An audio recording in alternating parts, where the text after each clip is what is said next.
Damn. All right, let's say hi to Rich. Big deal. There you go. Funny. Hey, Rich. Yeah, man. What's going on, buddy? Hey, Jimmy's flying somewhere tomorrow? Hi, Rich. Yes, I am. All right, Jimmy, listen to me very carefully. You know, I'm an expert on airplane crashes. Just written this book, Air Crashes That Filled Rock and Roll Heaven. Look, there's a safety tip you need to know before you get on that airplane to protect yourself. Oh. Are you ready? Here's what you do. And this goes for all you guys. I know you guys do a lot of flying, but, Jimmy, particularly tomorrow, when you get on that airplane, all right. When you get on the airplane and you're walking down that little skinny aisle in between all the chairs, I want you to look around the cabin very, very carefully, particularly up in first class. If you see a rock star sitting there, get off the airplane. Why? They aren't they only killed on private, like those smaller planes? Actually, most of them have died on small chartered airplanes. Walter Hyatt of Uncle Walt's band, he was actually killed on the flight that went down in the Everglades a few years ago. That was one of the few commercial flights that has taken the life of a Value Jet. Value Jet, right? Value Jet crash. Yeah. There was also a soap star on that plane too, right? Or there was some soap guy, I think, on that plane. You know what? If they want a rock singer, I don't know about them. Oh, okay, good man. Hey, Rich, your goal on the show today is to scare the hell out of Jim Norton, because he hates flying as it is. Don't scare Jimmy. Huh? We're going to take care of that right now. I won't be scared. I've flown enough, and I'm obsessed with plane crashes, and so I definitely read a lot and watch a lot about them, and I feel pretty safe on Continental. You know, the commercial airlines, you're safer there than in your own bed, particularly in Jimmy's case, rather than his own bed. Hey, this guy listens to the show. What about planes that tend to get the rock stars, the private chartered planes? Let me ask you a question, because I'm an Ozzy fanatic. So Randy Rhodes obviously killed in 82. Yeah. Very bad. What was the story behind? I heard he was afraid of flying and then just took a flight with someone. What was the story behind Rhodes? He had a knucklehead for a pilot. Okay. That's what happened to him. They had pulled into Leesburg, Florida to do a show at a stadium down there. The guy who drove their bus was also a pilot. Now, you got to trust yourself in an airplane with your bus driver? Right, of course not. They did. Went out to the airport. He was going to take several members of Ozzy's entourage just up for a little, fun day of flying. He took one group up, buzzed a few houses, did some mild aerobatics, landed, and then picked Randy Rhodes and a makeup artist for Ozzy up in the airplane. They took off, buzzed the house near where Ozzy's bus was parked, came back around, buzzed the bus again while Ozzy and Sharon were asleep on the bus. The second time they came around, flew too low. The wing of the airplane that Randy was in actually struck the bus where Ozzy and Sharon were sleeping. Okay. Took the wing off, cartwheeled the airplane into the house across the street. Ozzy and Sharon woke up from the noise, walked outside to see this conflagration in front of them and the tail of an airplane sticking out of it with Randy Rhodes burning inside. Yeah, she was Sharon's best friend, too, the makeup artist that was killed. That's correct. Yeah. Terrible, terrible tragedy. And simply a case of what they call, it's one of the most common causes of an airplane crash. It's called low maneuvering flight, low and slow maneuvering. And it's extremely dangerous, and you have to be very highly qualified to do it, and apparently this pilot was not. Wow. What an idiot. Jesus Christ. You figure you're flying a goddamn airplane, you got to be at the top of your game and not pull any shenanigans. That sounded like he was pulling some shenanigans. Yeah, particularly when you're doing low-level flight where you have very little time or room to recover if anything goes wrong. Yeah. That's the kind of thing you leave to the stunt pilots at air shows. He was just showing off, and he clipped the bus. Apparently so, yeah. How about Skynyrd? Leonard Skynyrd, that was 77, right? That was on a charter plane? Skynyrd, oh my God, what a crash. Artemis Pyle, Leonard Skynyrd's drummer, was very helpful in writing this chapter because he is not only a survivor and band member, he is also a licensed pilot and had flown that airplane, and so he could talk about in the book Falling Stars not only what happened from the view of a survivor, but also from the view of a pilot, what was going on inside the airplane. He was actually in the cockpit with the pilots when both motors on their airplane went out simultaneously. Wow. He said the pilot turned to him, and you could see the terror in his eyes. And he said, Artemis, if you want to live, you better go in the back and buckle up. And at that moment, Artemis told me, he felt the hand of destiny on his shoulder because both his father and father-in-law had died in airplane crashes. Oh, I thought Destiny was a hippie chick on the plane banging all the guys. Yeah, go find Destiny. Felt the hand of Destiny on his shoulder, and then the mouth of Destiny on his penis. This is your last shot at it, buddy. Hey, groovy. Now, you want something that'll really give you the spooks? I know we're already past Halloween. Hold on, let us get some jokes through our heads first. Wait, something that will give us the spooks. All right. Ed King. Ed King was a guitar player for Leonard Skynard, one of the original guitar army, they called him. They had 3 guitar players. Ed King was not on the airplane. He has one of those stories that some people can tell about, hey, I was supposed to have been on that plane. Right, everyone's got one of those. He retired shortly before the tour, the final tour, which, ironically, if you'll recall, was called the Survivors Tour. Oh, that's right. So Ed was not on the airplane. He retired. They hired a guy named Steve Gaines to replace him. Steve Gaines is on the plane in Ed King's seat. The plane goes down. Steve Gaines is killed. Ouch. Ed King began thinking about it later and decided, you know, Steve Gaines, sitting in my seat, played my solos in the concert. He felt a kinship with him. Decided to go to Steve Gaines' grave and pay his private, personal respects. So in the book Falling Stars, Air Crashes That Filled Rock and Roll Heaven, we quote Ed King as to what happened at Steve Gaines' grave. He goes to Steve Gaines' grave, looks down at the tombstone of the man who took his place in the band, played his parts in the concert, and was sitting in his seat on the airplane and died in his place. And on the tombstone, he was astonished to see they share exactly the same birth day, month, and year.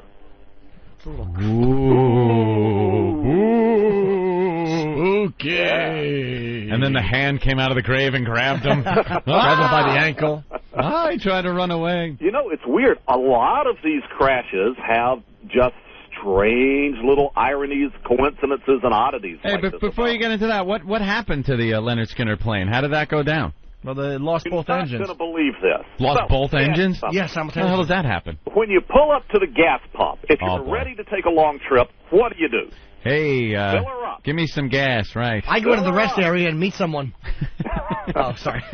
The Leonard Skynyrd airplane gave out of gas.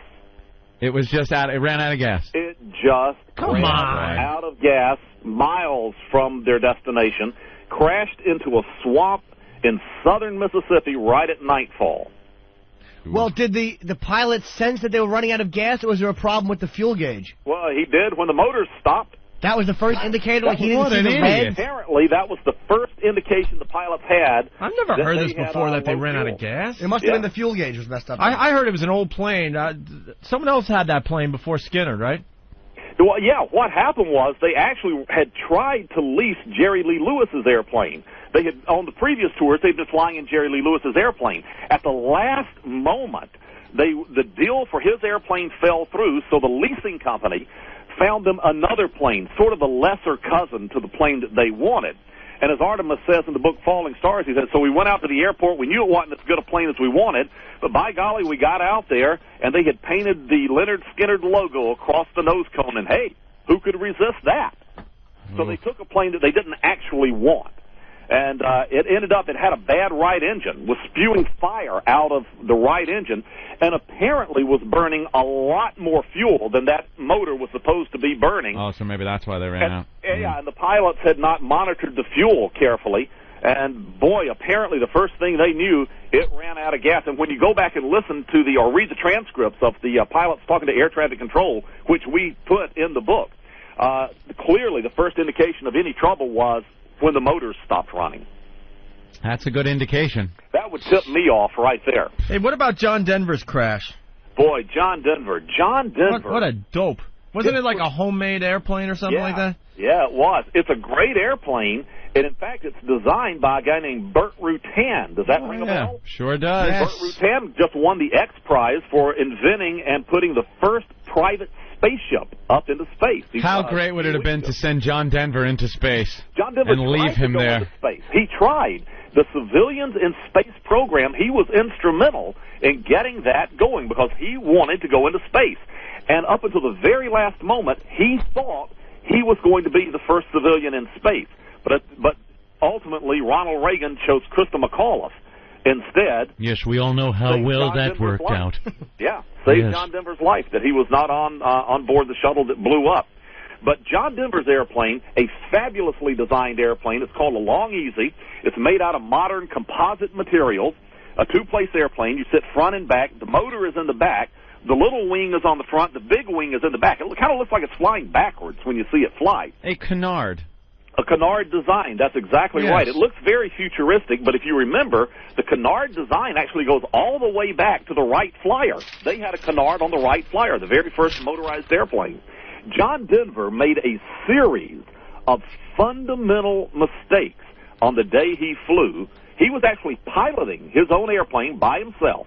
He made so many simple, dumb mistakes that some of the investigators actually wanted to investigate that crash not as a crash, but as a suicide. Oh! They could not believe that someone as highly qualified to fly airplanes as John Denver would make that many dumb mistakes in a row. And what were the mistakes? A couple of his songs. Yeah. What were the mistakes? Well, the first thing, he had very little experience in that airplane. He had picked it up the day before, only had about an hour of training in the airplane. Now, this is an experimental home-built airplane. In other words, one of a kind.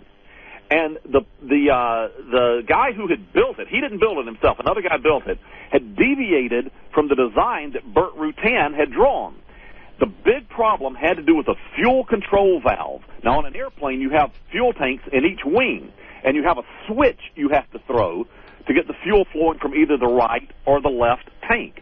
Yeah. That switch on this airplane is supposed to be between the pilot's knees. Right. Make up your own joke about that. The pilot flies the airplane with his right hand, and he can reach down and continue to fly the plane, reach down with his left hand and throw the switch to change tanks if he starts to run out. Yeah. Well, on John Denver's airplane, the man who built it didn't want the fuel switch between his knees because that meant he had to run fuel lines into the cockpit. So he cleverly put the fuel valve in the rear of the airplane along with the motor behind the firewall. Yeah, there you go. That's smart.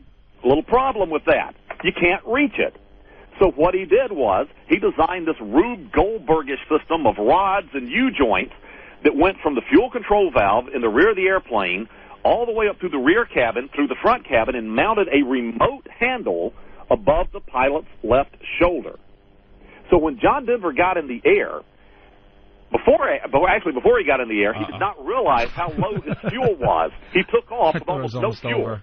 He had been offered, a mechanic came over and offered to fill the plane up. He says, no, I've got enough fuel. Yeah. Couldn't read the fuel gauges. They were in the cockpit behind him. Descriptions in real time. I know, dude. You're losing the audience. You were doing great. At any rate, I mean, the details killing us. He couldn't get the fuel switch to turn. While he fought with it, he inadvertently pushed his right rudder pedal, nosed the plane over, hit Monterey Bay at over 200 miles an hour. How high was he when he plummeted? 500 feet. That's it? He didn't have much room to recover. Oh, all right, yeah. I'm flying and my tanks are running dry. I'm plummeted. John Denver, had he accepted the fact that he was not going to be able to turn the fuel gauge and get more fuel going, and accepted that the plane was not going to restart, and had simply ditched the airplane in the water, as pilots are trained to do. Was he a hero steering away from the people? I love when they say that. Yeah. The guy's probably just trying anything to get his plane flying again when they hit the water, and it's like, he was a hero. He avoided the populated part of the beach. What else could the great Santini have done? Hey, sports fans. No, actually, he probably never knew he was going down. He was turned backwards fighting this fuel valve. But had he just ditched in the water, that airplane is not made out of metal. It's made out of foam wrapped in fiberglass.